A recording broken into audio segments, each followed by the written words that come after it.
Part 1. You will hear a man called Ken talking on the phone to a friend called Liz about holiday accommodation. First, you have some time to look at questions 1 to 6.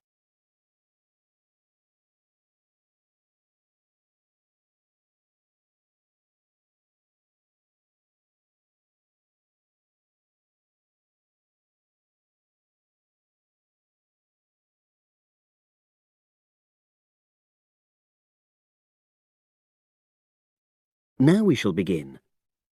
You should answer the questions as you listen because you will not hear the recording a second time. Listen carefully and answer questions 1 to 6.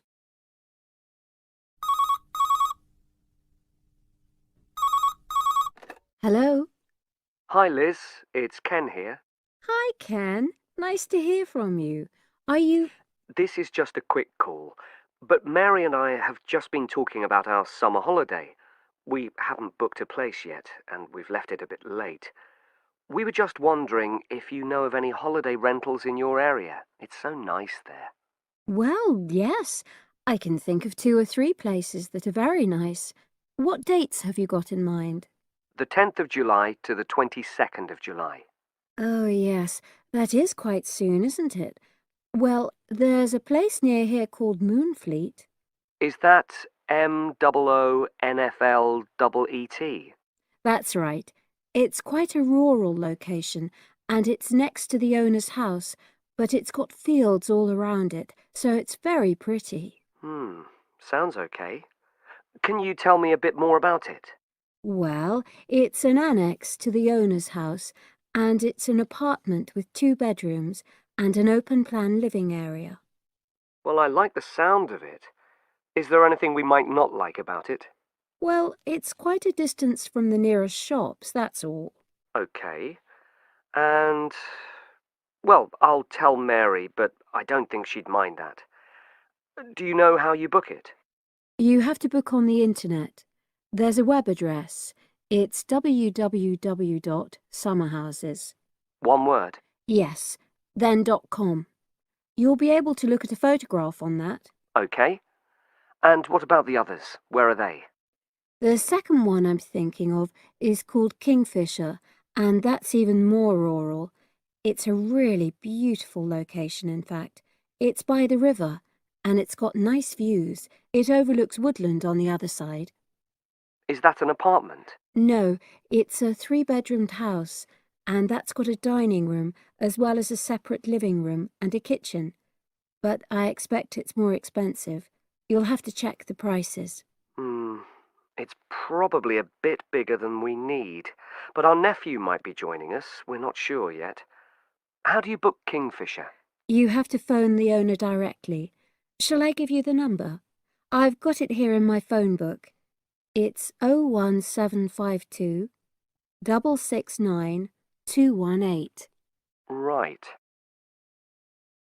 Before you hear the rest of the conversation, you have some time to look at questions 7 to 10.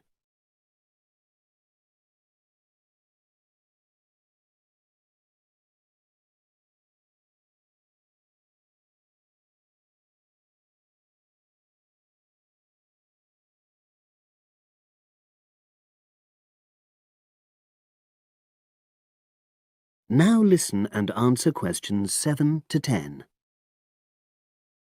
And you mentioned a third place? Yes, there's a house that my sister stayed in last year. It's called Sunnybanks. Nice name. And the location of that one is rather different. It's in the centre of a village, but it's a very small and quaint place. Did your sister like it? Oh, yes. It's by the sea, so her children really loved it. What's the accommodation like? I'm not sure about the number of rooms, because I haven't been in it myself, but I think she said it's quite spacious, and I know it's got its own garden. It's not very big, but it's not shared with anyone else, and it's supposed to be very pretty. Any snags? Problems? The only other thing I can think of is that there's nowhere for parking. The streets are too narrow, so you have to leave your car somewhere else and then walk to the house. It's only about 10 minutes away, but... Okay. Well, I don't think it matters personally. How do you book it? There's an agent you have to contact. I don't know his details, but I can ask my sister and let you know tomorrow. Thanks, Liz. That'd be great. I'll talk to Mary and see what she says. Thanks for your help. That's okay, Ken. I'll speak to you again tomorrow. I hope you find what you're looking for. That is the end of part 1. You now have half a minute to check your answers.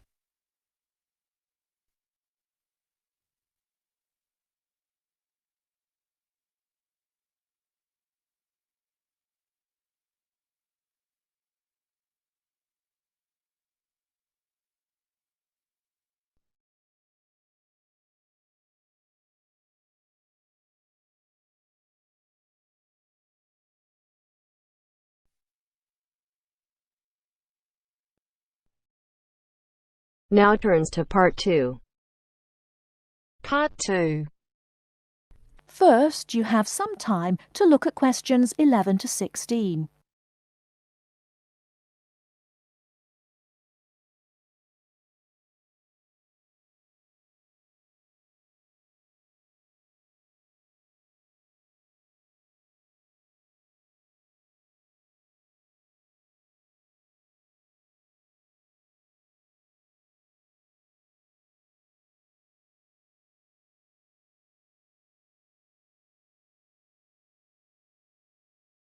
Now, listen carefully and answer questions 11 to 16. I'm here today with Helen Warner, who has been a vegetarian for many years and is going to talk a little about vegetarianism. Helen, the concept of vegetarianism seems to have interested a number of our listeners, who have sent in some questions. To begin, what made you want to become a vegetarian? Well, when I was 16, I had friends who were vegetarian and they introduced me to the idea. My parents were typical of their generation and ate meat at least 3 or 4 times a week, so I didn't really think about it too much until a few years later. It was while I was at university that I really thought about it and decided that it was unfair to eat meat when there are so many alternatives available. Is there anything you miss about not eating meat? No, not really. As I said, there are so many substitutes available these days, perhaps the most important of which comes from the soya bean. Soya is so versatile and is the staple substitute for most vegetarians. So what about the nutritional value of vegetarian food? Isn't it true that there are some vitamins that you can't get from soya or vegetables alone? Surely people need these vitamins. Yes, that's correct. But actually there is only one vital vitamin that is only present in meat. That's vitamin B12. Most vegetarians are aware of the implication of this and actually take B12 supplement in the form of tablets. Of course, the way you cook vegetables is also very important in preserving vitamins. Many countries, particularly the UK, have a reputation for overcooking vegetables. Water-soluble vitamins, where the vitamins are dissolved into the water, are often lost. Vitamin C is a common example. However, the loss of vitamins can be avoided by microwaving or steaming vegetables, which is what I do whenever I cook. Some people don't want to change their cooking habits too much, so if you do boil them, simply cut down on the cooking time. So a vegetarian diet is fairly healthy then? Oh yes. A lot of people believe that vegetarianism is unhealthy, but that's actually not the case. Vegetarians are actually considerably healthier than many meat eaters. Consider for a minute the health aspects of the incredible amount of meat this country and others like it consume. The statistics for beef eating, for example, are quite frightening. The world figure for beef consumption is slightly less than 11 kilograms per person each year. Yet in Europe, the average consumption is nearly double that at 21 kilos per person. And in the USA, it is even worse, with the average person eating 44 kilograms of beef every year.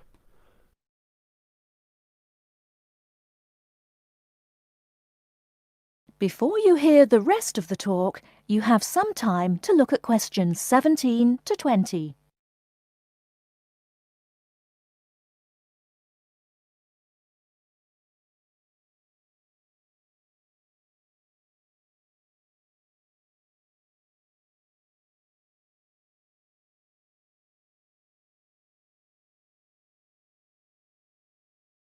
Now listen and answer questions 17 to 20. So are you suggesting that people stop eating meat altogether and everyone adopts a vegetarian lifestyle? No, not at all. Even in the healthiest diets, there is still a place for meat, but it should be eaten in moderation. Many nutritionists think of foods in terms of a pyramid, with the foods we can eat relatively freely at the bottom and the foods we should carefully restrict at the top. The majority of our diet should be composed of cereals, which would go on the bottom row of the pyramid. In this category could also be included such things as rice and pasta. Next, a good diet is followed by a roughly equal amount of vegetables and fruit. I have at least 2 servings a day of fruit and vegetables whenever possible. In decreasing quantities, you can then eat dairy foods, eggs, cheese, etc. Almost at the top of the food pyramid comes fish, carefully prepared of course, not dripping in oil or batter, and white meat. Chicken, for example, is a comparatively healthy meat, but again, a lot of this comes down to preparation methods. Right at the top of the pyramid come the ingredients of far too many Western meals, red meat and potatoes. It is particularly in that area that I would suggest moderation. Well, thank you very much, Helen. I'm sure that a lot of listeners are interested in your views. How could they find out more about the health benefits of vegetarian options? Well, there are lots of websites and books on healthy eating and vegetarianism, but it is always important to remember to consult your doctor before making any radical changes to your diet or lifestyle.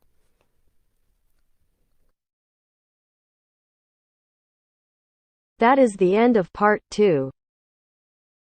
You now have half a minute to check your answers.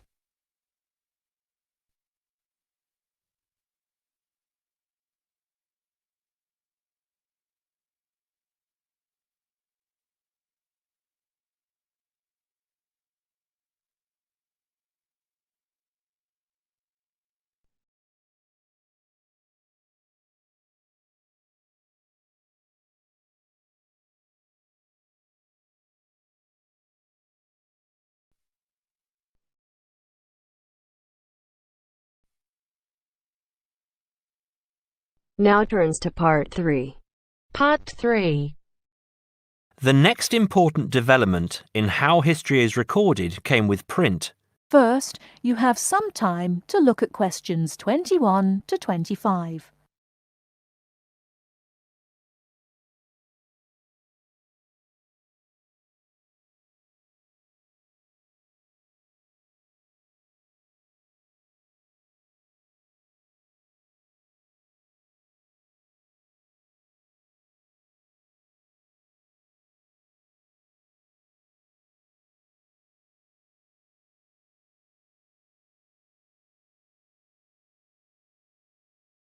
Now listen carefully and answer questions 21 to 25. The next important development in how history is recorded came with print. In the 8th century, the Chinese invented paper and woodblock printing. Remember that up to this time, very few people could read and write, and so only a very small number of people could understand written history. Suddenly, many books appeared, and many more people learnt to read. In the 14th century, the first printing press was invented in Germany. This reduced how long it took to produce books. The new printing technique quickly spread to other parts of the world. More books appeared, and even more people learnt to read. The first printed newspaper appeared in 1605, and the first daily newspaper in 1702. Now, people could read news stories soon after the event happened, and every event was recorded and stored.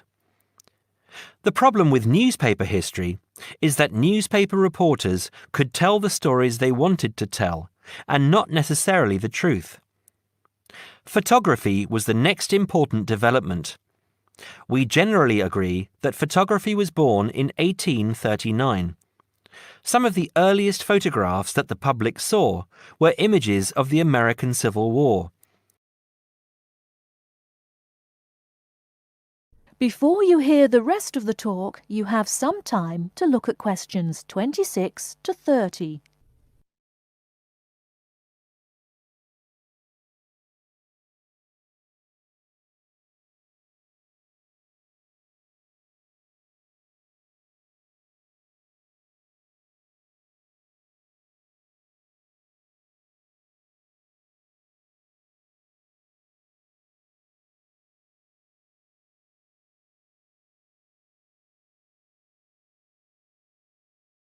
Now listen and answer questions 26 to 30.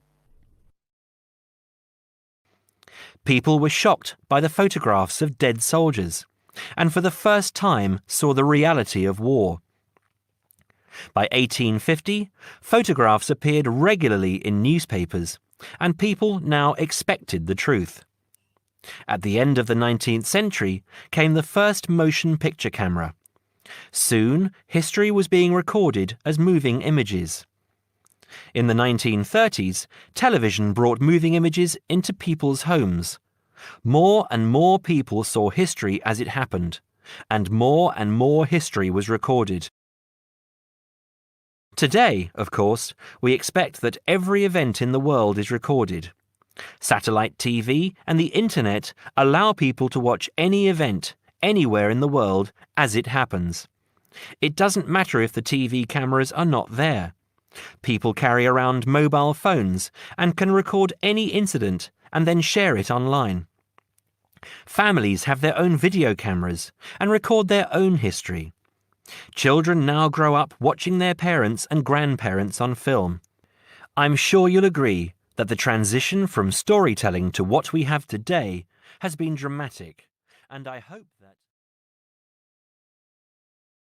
That is the end of part 3. You now have half a minute to check your answers.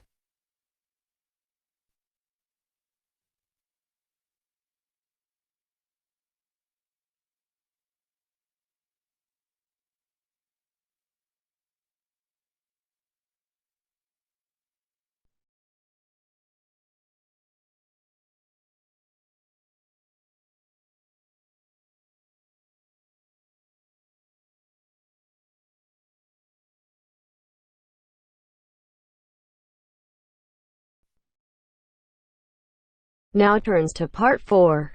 Part 4. 9. Listen to the second part of our lecture. As you listen, complete the notes below. First, you have some time to look at questions 31 to 40.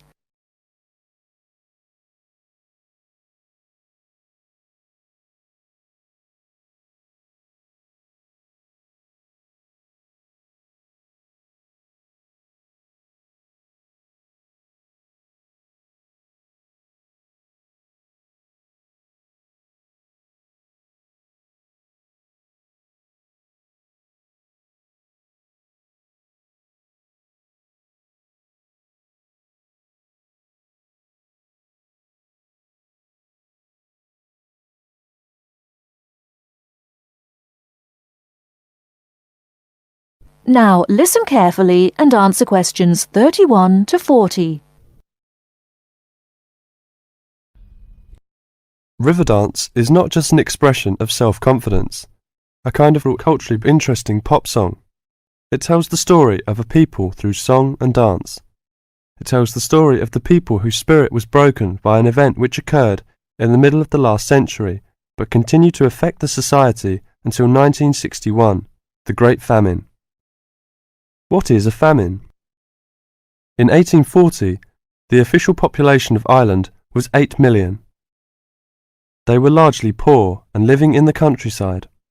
They were beginning to have an interest in independence, and perhaps had things been different, Ireland might have been independent much earlier. But there was a serious problem in the agricultural system. All crops were grown to pay the rent of the land, and all that was grown to eat was the potato. This was fine until the potato crop failed, as it did from 1845 to 1848. The stories of what happened in those times live on in the popular culture of Ireland, and I won't tell them here, but the result was that 2 million people died or left the country by 1851.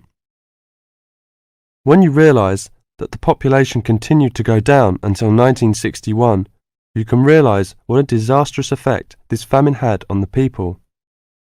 Compared with China, imagine if the famine of 1960 reduced the population by a quarter and it kept falling to less than half of its pre-famine figure. Anybody with ideas left and went to England, America or Australia. The people left behind were broken by their experiences and, in effect, the The famine and its consequences put an end to all serious development in the country until well into this century. The Irish in Ireland lost all hope and self-confidence, and much of our modern culture is about the sadness of that time and the sorrow of saying goodbye to those who left and left well into this century. Ireland has the highest emigration rate of any country in Europe for the last 2 centuries. We even have an expression for this saying goodbye. It is called the American wake. It means the ceremony, like that of a funeral for someone going to America, because you will never see him or her again. Do you know why there is Irish music on the film Titanic? It is because most of the people killed were Irish.